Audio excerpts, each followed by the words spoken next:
Hi guys, welcome back. I hope you're enjoying everything you're seeing so far, and I appreciate you looking over the mistakes that's been made, specifically on the cameras. I know sometimes they get a little bit shaky, but we're doing better. Today's project is going to be a fun project. We're going to be making a moving target so we can start setting up our deer rifles. It won't be long, deer season is going to be here. My brother-in-law Ricky always comes down with some really neat projects that he's working on, and I hope this will make it easier for him. So I will show you everything we're going to do. This is going to be a simple project, not hardly any money involved. I think you'll like it, and let's get on with the video. Thanks for watching. Alright guys, here's a few of the tools we're going to use today. I got my square out and I'm on this plate steel. This is 13 inches, 13 and a half inches here by 15 inches across. And I just simply drew a square line on each side of that. And what I'm going to do is I'm going to cut 2 sleeves off of this, and we will weld this someplace along here. And I am going to set, this is 1/2 inch rebar, and I am just simply going to slide that through, and that will allow this target to pivot. This pipe size, as long as your rebar can go through it, the pipe size doesn't matter really. We just want it, enough room for it to be able to turn. And if you don't have a welder, you could drill holes in both your plate and your pipe and fasten it that way. I'm going to simply, we're going to clean this off a little bit. Like I said, I'm going to cut these probably in 2-inch pieces here, and then just weld one on each side of this. And again, whatever you have available should work for you. 2 inches should give me a nice surface to run a nice bead of weld down on both sides, and then that way I won't have to mess with this thing trying to bounce off that when we start firing down the range at it. Okay. So that gives us our material.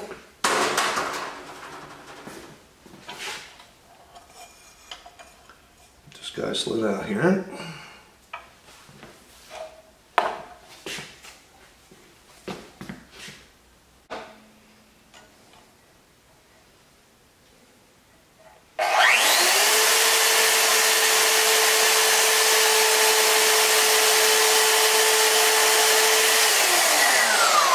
Tighten that up in the vise a little bit more.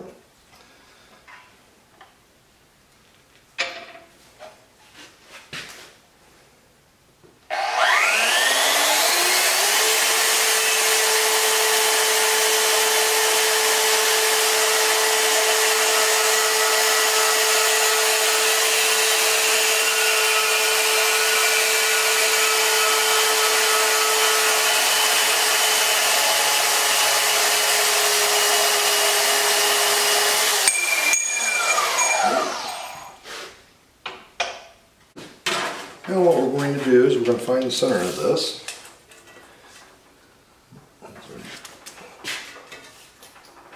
Alright, dead on 13 inches, so we're going to give this 6.5.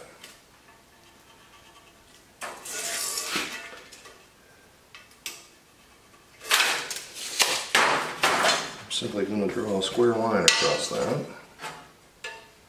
Like I said, you can probably see there's been a couple of rounds that's made it all the way through this. And that's surprising at 100 yards.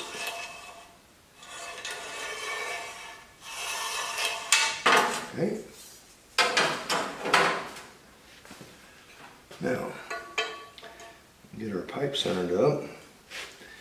And that'll give me an idea where I need to clean this steel up.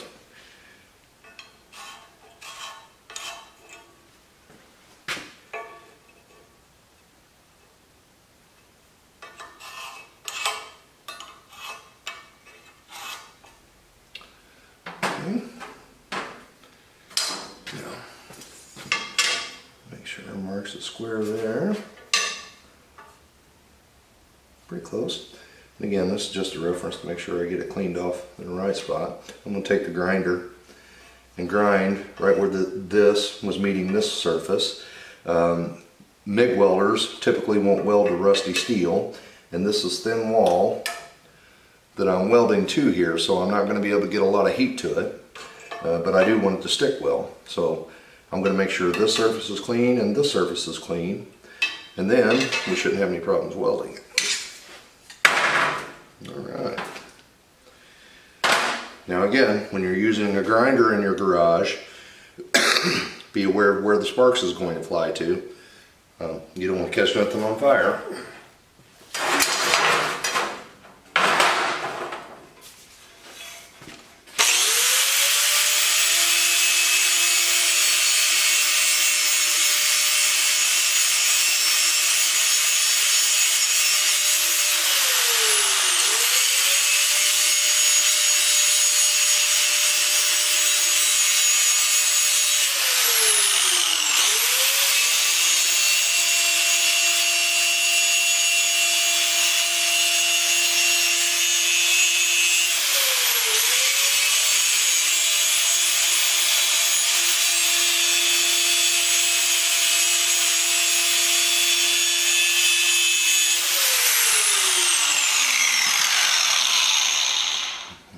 It's looking pretty good. We're ready to do some welding.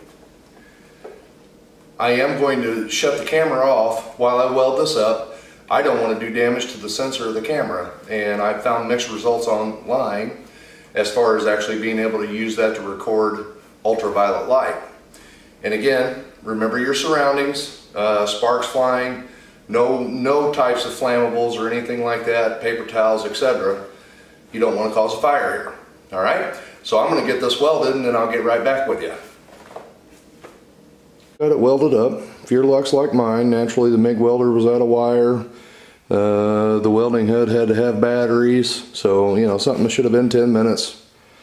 It takes a while, but we still got it. Okay. And like I said, I welded both ends.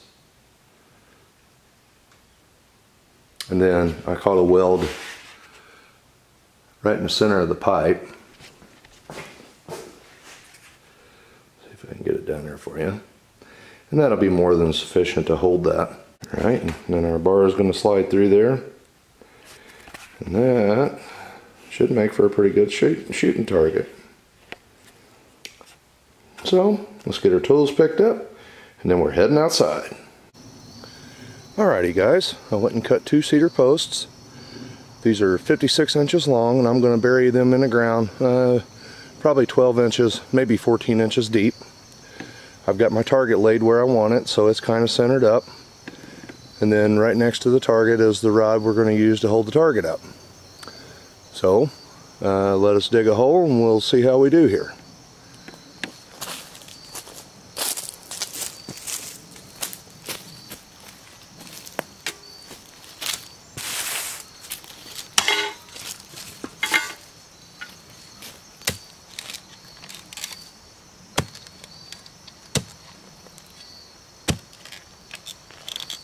Ground's hard.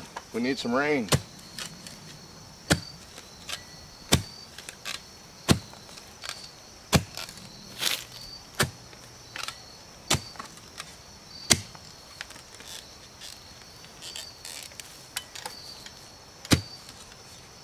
While we're doing this, make sure you check the center of gravity on your target.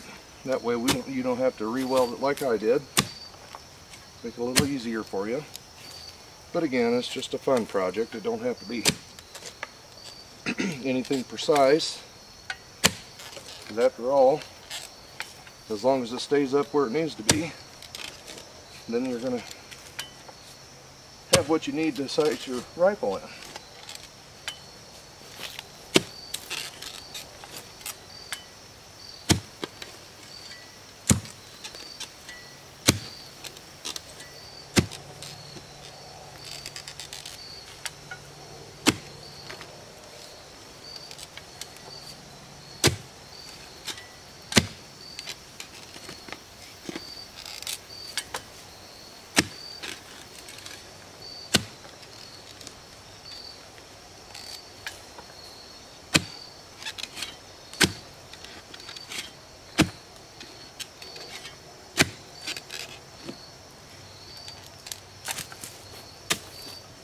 deep we are there.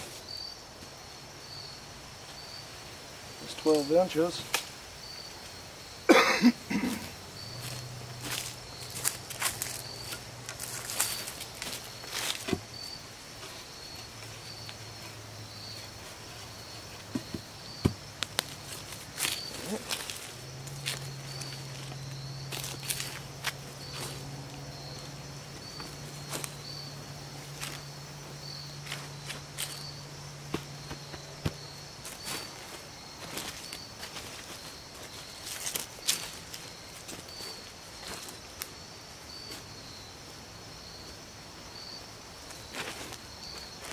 Drill back up.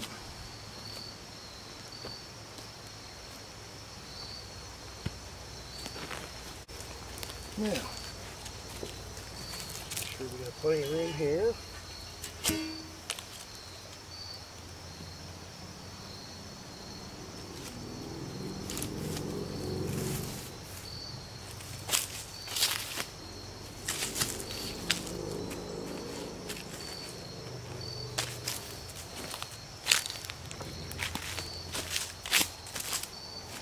I don't know about you guys, but it seems like this year has flown by, and I can't believe we're already past the first day of fall, and now looking forward to deer season and things like that. Back up.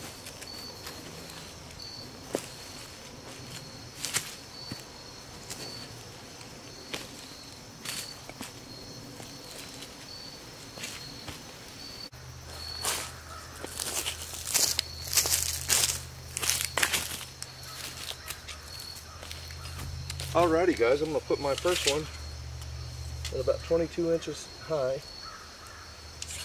And what we have here, this is just a conduit clamp. They were 30 cents a piece. So I'm going to run that in with sheetrock screws.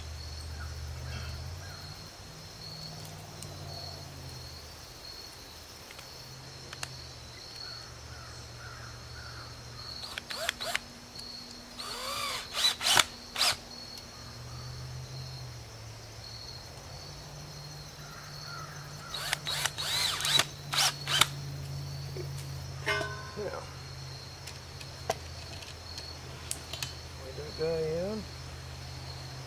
And I did bring along a small level so we can get this guy straight.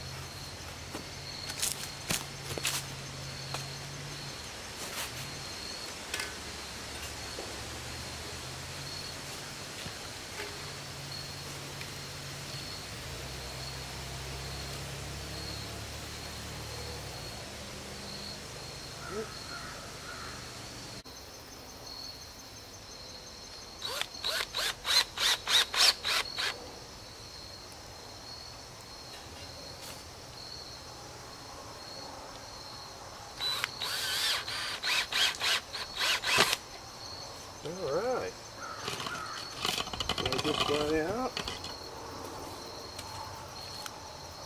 Well, this piece of steel is pretty heavy.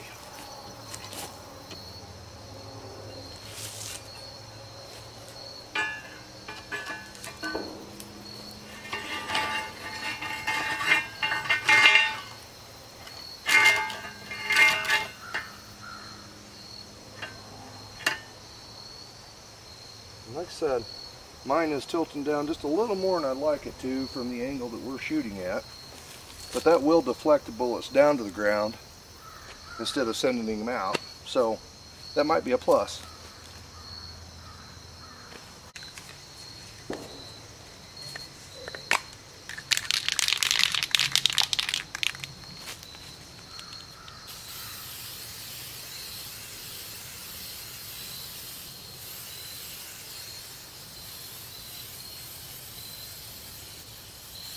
Now when you do hit this target, because it's black, it knocks the paint off of it, and you absolutely see every round you put in there.